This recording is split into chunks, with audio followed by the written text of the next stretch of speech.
নমস্কার। ভগবান শ্রী শ্রী রামকৃষ্ণ পরমহংসদেব, পরম আরাধ্যা শ্রী শ্রীমা শারদামণি এবং বীর সন্ন্যাসী স্বামী বিবেকানন্দের রাতুল চরণে আমার ভক্তিপূর্ণ ভূমিষ্ঠ প্রণাম জানিয়ে শুরু করছি ভক্তের দরবার ইউটিউব চ্যানেলের প্রতিদিন কথামৃত।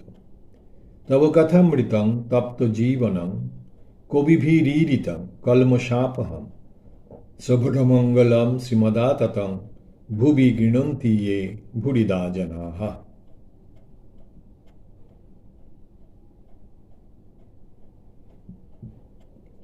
আমরা পড়ব আজকে 955 পাতা, অষ্টাদশ পরিচ্ছেদ, ভক্ত সঙ্গে প্রেমানন্দে। এই সকল কথা হইতেছে, এই যে আমরা কালকে পড়ছিলাম যেগুলো, যে বিজয় গোস্বামী, রামকৃষ্ণ প্রভৃতির যে কথা হচ্ছে, তারপরে বলছেন যে এই সকল কথা হইতেছে এমন সময় ডাক্তার তাহাকে দেখিবার জন্য আসিয়া উপস্থিত হইলেন ও আসন গ্রহণ করলেন। আমরা কালকে পড়ছিলাম যে ডাক্তারবাবু আসবেন বলেছেন, মাস্টার মশাই গিয়েছিলেন তার ওখানে, তার নানান কথা আমরা কাল পড়েছি। সেই ডাক্তারবাবু এখন ঠাকুরের ঘরে প্রবেশ করলেন। তিনি বলিতেছেন, কাল রাত্রে 3টে থেকে আমার ঘুম ভেঙেছে, কেবল তোমার জন্য ভাবছিলাম, পাছে ঠান্ডা লেগে থাকে, আরও কত কি ভাবছিলাম। শ্রীরামকৃষ্ণ, কাশি হয়েছে, টাটিয়েছে, শেষ রাত্রে এক মুখ জল আর যেন কাঁটা বিচ্ছে। ডাক্তার, সকালে সব খবর পেয়েছি। মহিমাচরণ তার ভারতবর্ষ ভ্রমণের কথা বলিতেছেন, বললেন যে লঙ্কা দ্বীপে লাফিং ম্যান নাই। ডাক্তার সরকার বললেন, তা হবে, ওটা এনকোয়ার করতে হবে। সকলের হাস্য। ডাক্তারের ব্যবসা ও ঠাকুর শ্রীরামকৃষ্ণ।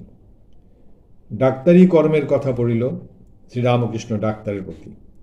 ডাক্তারি কর্ম খুব উঁচু কর্ম বলে অনেকের বোধ আছে। যদি টাকা না লয়ে পরের দুঃখ দেখে দয়া করে কেউ চিকিৎসা করে, তবে সে মহৎ, কাজটিও মহৎ। কিন্তু টাকা লয়ে এসব কাজ করতে করতে মানুষ নির্দয় হয়ে যায়। ব্যবসার ভাবে টাকার জন্যে হাগা, বাহ্যের রং, এইসব দেখা নিচের কাজ। বলছেন যে ডাক্তারি পেশাটাই খুব ভালো পেশা। কখন ভালো পেশা? যদি সে অর্থের বিনিময়ে না ডাক্তারি করেন। অর্থের বিনিময়ে করলে সেটা ভালো হলো না। বলছে তখন যে ব্যবসার ভাবে, ব্যবসার জন্য করে, সেই ব্যবসার জন্য হাগা মোতা সব কিছু দেখতে হয়। এগুলো হচ্ছে নিচু ইয়েদের কাজ, এগুলো হচ্ছে ম্যাথডদের কাজ। ডাক্তারবাবু এই বলছেন, ডাক্তার তা যদি শুধু করে, কাজ খারাপ বটে, তোমার কাছে বলা গৌরব করা। শ্রীরামকৃষ্ণ, হ্যাঁ, ডাক্তারি কাজে নিঃস্বার্থভাবে যদি পরের উপকার করা হয় তাহলে খুব ভালো। তা যে কর্মই লোকে করুক না কেন, সংসারী ব্যক্তির মাঝে মাঝে সাধুসঙ্গ বড় দরকার। ঈশ্বরে ভক্তি থাকলে লোকে সাধুসঙ্গ আপনি খুঁজে লয়। আমি উপমা দিই, গাঁজাখোরের সঙ্গে থাকে, অন্য লোক দেখলে মুখ নিচু করে চলে যায় বা লুকিয়ে পড়ে। কিন্তু আর একজন গাঁজাখোর দেখলে মহা আনন্দ, হয়তো কোলাকুলি করে, সকলের হাস্য। আবার শকুনির সঙ্গে থাকে। সাধুর সর্বজীবে দয়া। ডাক্তার, আবার কাকের ভয়ে শকুনি পালায়। আমি বলি, শুধু মানুষ কেন, সব জীবেরই সেবা করা উচিত। আমি প্রায়ই চড়ুই পাখিকে ময়দা দিই, ছোট ছোট ময়দার গুলি করে ছুঁড়ে ফেলি, আর ছাদে ঝাঁকে ঝাঁকে চড়ুই পাখি এসে খায়। শ্রীরামকৃষ্ণ, বাহ, এটা খুব কথা। জীবকে খাওয়ানো সাধুর কাজ। সাধুরা পিঁপড়েদের চিনি দেয়। ডাক্তার, আজ গান হবে না? শ্রীরামকৃষ্ণ নরেন্দ্রের প্রতি, একটু গান করো না। নরেন্দ্র গাহিতেছেন, তানপুরার সঙ্গে অন্য বাজনাও হইতে লাগিল।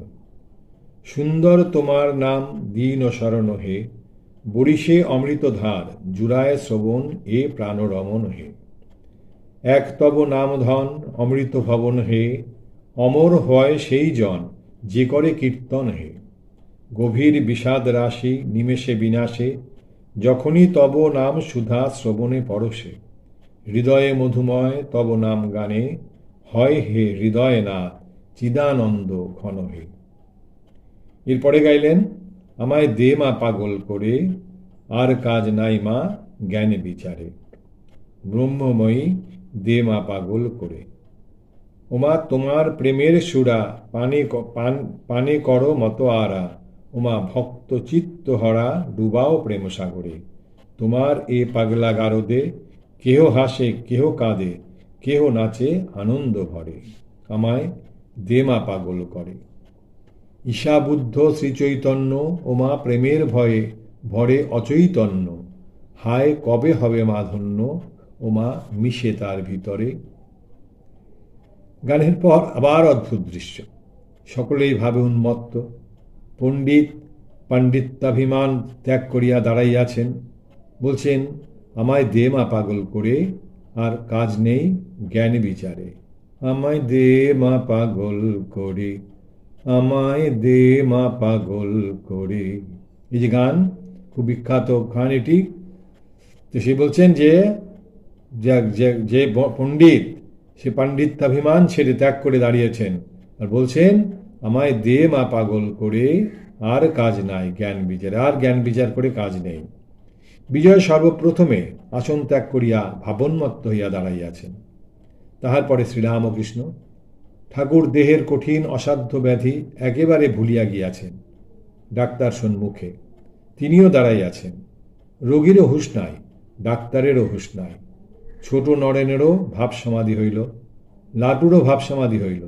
ডাক্তার সায়েন্স পড়িয়াছেন, কিন্তু অবাক হইয়া এই অদ্ভুত ব্যাপার দেখিতে লাগিলেন।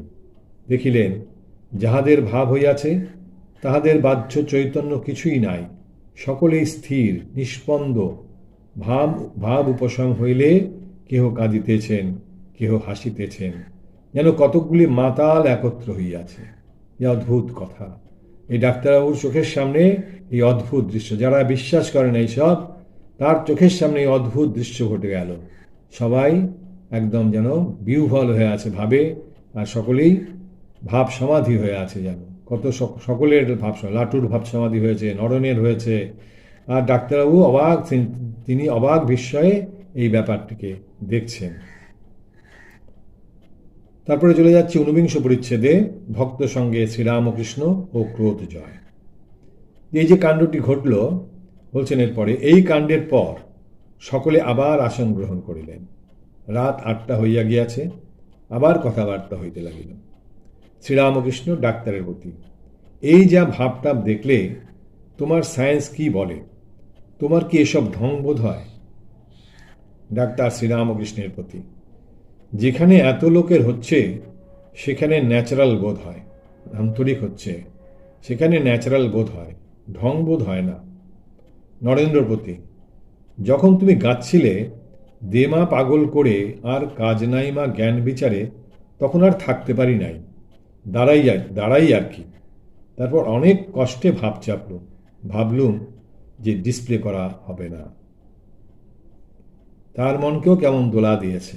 নরেন্দ্রকে বলছে, তুমি যখন গাইছিলে আমায় দেমা পাগল করে, ডাক্তারবাবু প্রায় উঠে পড়েন আর কি, এত ভাবে বিভোর হয়ে গেছেন। কিন্তু কি বলেন, অনেক কষ্টে সেই ভাবকে চাপলেন যে ডিসপ্লে করা যাবে না। এই যে এই ভাব হয়েছে, সেও যেন তার মধ্যেই না ভাবাবেগে আপ্লুত হয়ে যায়, এবং সেটা বোঝানো যাবে না, লোককে দেখানো যাবে না, ডিসপ্লে করা যাবে না।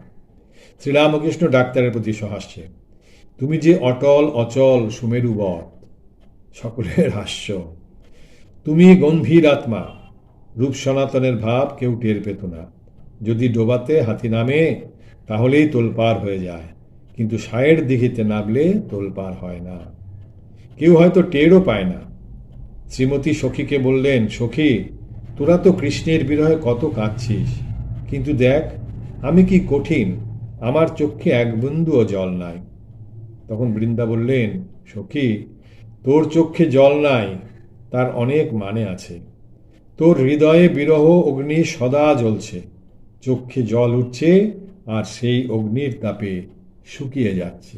বিরহ অগ্নি অনবরতই জ্বলছে, তাই সেই চোখের জল তাতে শুকিয়ে যাচ্ছে। তুই কৃষ্ণবিহীন সবসময় বিরহে থাকিস। ডাক্তার, তোমার সঙ্গে তো কথায় পারবার জো নাই। হাস্য। কোনো কথাতেই ঠাকুরকে বশ বানানো যাচ্ছে না। বলছে তোমার সঙ্গে তো কথায় পারবার জো নাই। ক্রমে অন্য কথা পড়িল। শ্রীরামকৃষ্ণ নিজের প্রথম ভাবাবস্থা বর্ণনা করিতেছিলেন, আর কাম ক্রোধাদি কিরূপে বশ করিতে হয়।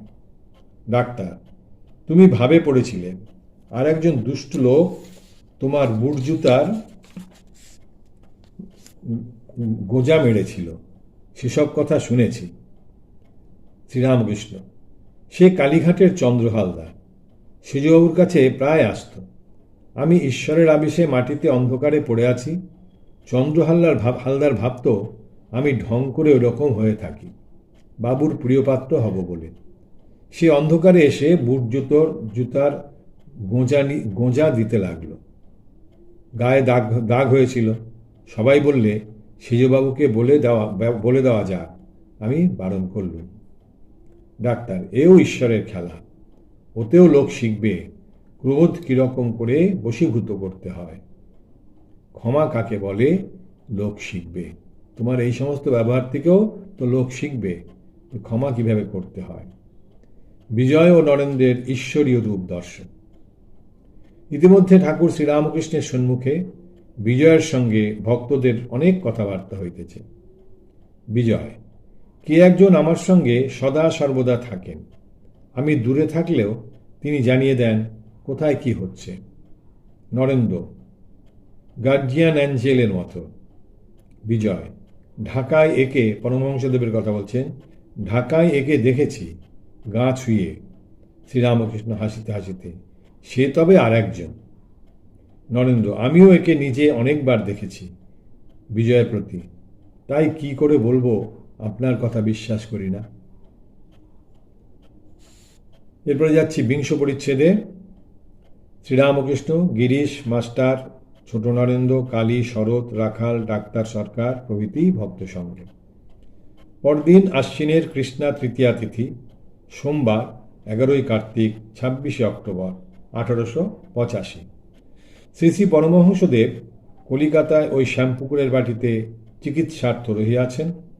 ডাক্তার সরকার চিকিৎসা করিতেছেন। প্রায় প্রত্যহ আসেন, আর তাহার নিকট পীড়ার সংবাদ লইয়া লোক সর্বদা যাতায়াত করেন। শরৎকাল, কয়েকদিন হইল শারদীয়া দুর্গাপূজা হইয়া গিয়াছে। এ মহোৎসব শ্রীরামকৃষ্ণের শিষ্যমণ্ডলী হর্ষ বিষাদে অতিবাহিত করিয়াছেন। কারণ ঠাকুরের শরীরটা খারাপ, সেই জন্য খুব মন ভালো করে যে সেই উৎসব পালন করবে সেটা আর করতে পারেনি। 3 মাস ধরিয়া গুরুদেবের কঠিন পীড়া, কণ্ঠদেশে ক্যান্সার। সরকার ইত্যাদি ডাক্তার ইঙ্গিত করিয়াছেন পীড়া চিকিৎসার অসাধ্য। হতভাগ্য শিষ্যেরা একথা শুনিয়া একান্তে নীরবে অশ্রু বিসর্জন করেন। এক্ষণে এই শ্যামপুকুরের বাটিতে আছেন।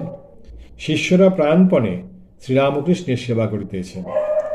নরেন্দ্রাদি কৌমার বৈরাগ্যযুক্ত শিষ্যগণ এই মহতি সেবা উপলক্ষে কামিনী কাঞ্চন ত্যাগ প্রদর্শী সোপান আরোহণ করিতে সবে শিখিতেছে। এত পীড়া, কিন্তু দলে দলে লোক দর্শন করিতে আসিতেছে। শ্রীরামকৃষ্ণের কাছে আসিলেই শান্তি ও আনন্দ হয়। অহেতুক কৃপা সিন্ধু, দয়ার ইয়ত্তা নাই। সকলের সঙ্গেই কথা কহিতেছেন, কিসে তাহাদের মঙ্গল হয়। শেষে ডাক্তারেরা, বিশেষত ডাক্তার সরকার, কথা কহিতে একেবারে নিষেধ করিলেন। কিন্তু ডাক্তার নিজে 6-7 ঘণ্টা করিয়া থাকেন। তিনি বলেন, আর কাহারও সহিত কথা কওয়া হবে না, কেবল আমার সঙ্গে কথা কইবে। শ্রীরামকৃষ্ণের কথামৃত পান করিয়া ডাক্তার একেবারে মুগ্ধ হইয়া যান। তাই এতক্ষণ ধরিয়া বসিয়া থাকেন। অত ব্যস্ত ডাক্তার, কিন্তু ঠাকুরের মুখ থেকে যা শুনছেন তাই যেন গিলছেন তিনি। এই কথামৃত পান করে তিনি দিনের মধ্যে 6-7 ঘণ্টা ঠাকুরের ওখানেই কাটিয়ে দিচ্ছেন। এ বলছেন যে শ্রীরামকৃষ্ণের কথামৃত পান করিয়া ডাক্তার একেবারে মুগ্ধ হইয়া যান, তাই এতক্ষণ ধরিয়া বসিয়া থাকেন। বেলা 10টার সময় ডাক্তারকে সংবাদ দিবার জন্যে মাস্টার যাইবেন, তাই ঠাকুর শ্রীরামকৃষ্ণের সহিত কথাবার্তা হইতেছে। শ্রীরামকৃষ্ণ মাস্টারের প্রতি, অসুখটা খুব হালকা হয়েছে, খুব ভালো আছি।